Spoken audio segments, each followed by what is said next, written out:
मध्य प्रदेश की राजधानी भोपाल एक बार फिर सुर्खियों में है क्योंकि भाजपा सांसद आलोक शर्मा ने भोपाल का नाम बदलने की मांग उठाई है।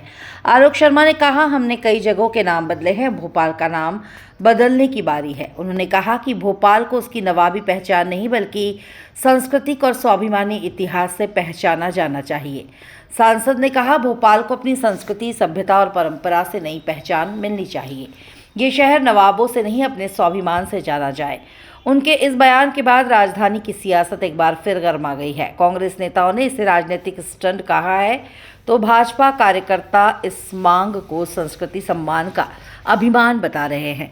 फिलहाल भोपाल के नाम बदलने की ये चर्चा राजधानी की सड़कों से लेकर सोशल मीडिया तक छा गई है।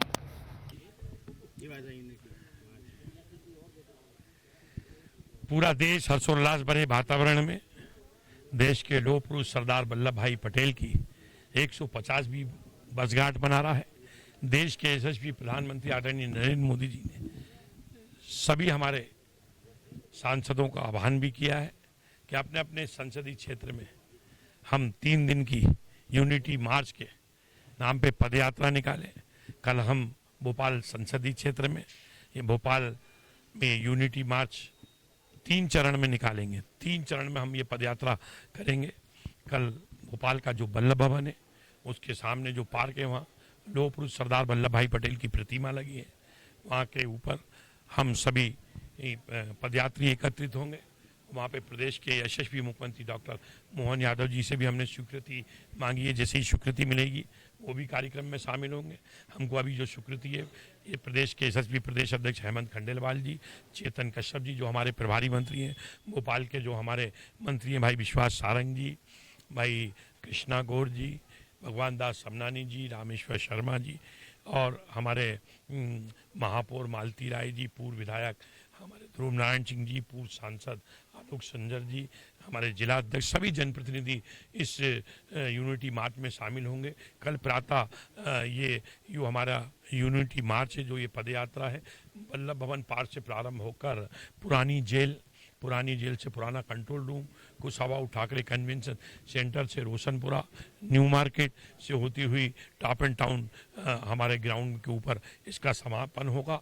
यहाँ पे सभी नौजवानों को नशा मुक्ति की हम शपथ भी दिलाएंगे, क्योंकि भोपाल की जनता को भी देश के लौह पुरुष, देश के गृह मंत्री सरदार वल्लभ भाई पटेल के व्यक्तित्व कृतित्व के बारे में भी पता होना चाहिए। और ये भी पता होना चाहिए कि भोपाल को अगर आज आज़ादी मिली है तो एक आज़ादी अंग्रेज़ों से मिली थी, दूसरी भोपाल को आज़ादी नवाब से मिली। नवाब से आज़ाद कराने का काम अगर किसी ने किया है तो देश के लौह पुरुष सरदार वल्लभ भाई पटेल ने किया है। भोपाल को आज़ादी 15 अगस्त 1947 को नहीं मिली थी।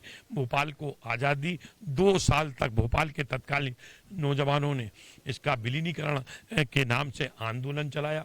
5 भोपाल के नौजवान नवाब हमीदुल्लाह की गोली से शहीद हुए, वीर गति को प्राप्त हुए। तब जाकर नाराज होकर हमारे देश के लौह पुरुष सरदार वल्लभ भाई पटेल के हस्तक्षेप के कारण हमारे भोपाल को आज़ादी मिली। इसका भी इतिहास और इसके बारे में भी आने वाली पीढ़ी को पता होना चाहिए। मैंने मांग करी है, मैं माननीय मुख्यमंत्री जी को पत्र भी लिखूंगा कि भोपाल का वास्तविक इतिहास, सरदार वल्लभ भाई पटेल की भोपाल की आज़ादी में महत्वपूर्ण भूमिका, इसका भी एक पाठ्यक्रम में इसको शामिल करना चाहिए, जिससे कि आने वाली पीढ़ी को भोपाल के वास्तविक इतिहास के बारे में, कि भोपाल का 1000 साल का गौरवशाली इतिहास रहा है। ये भोपाल केवल नवाबों का नहीं है, ये भोपाल सम्राट अशोक का है, चंद्रगुप्त मौर्य का है, पृथ्वीराज वंशों का है, राजा भोज परमार वंशों का है, रानी कमलापति का। 700 साल का कालखंड भी आना चाहिए। सरदार वल्लभ भाई पटेल की भूमिका के बारे में पता होना चाहिए, इसको पाठ्यक्रम में भी शामिल करना चाहिए। लगातार कई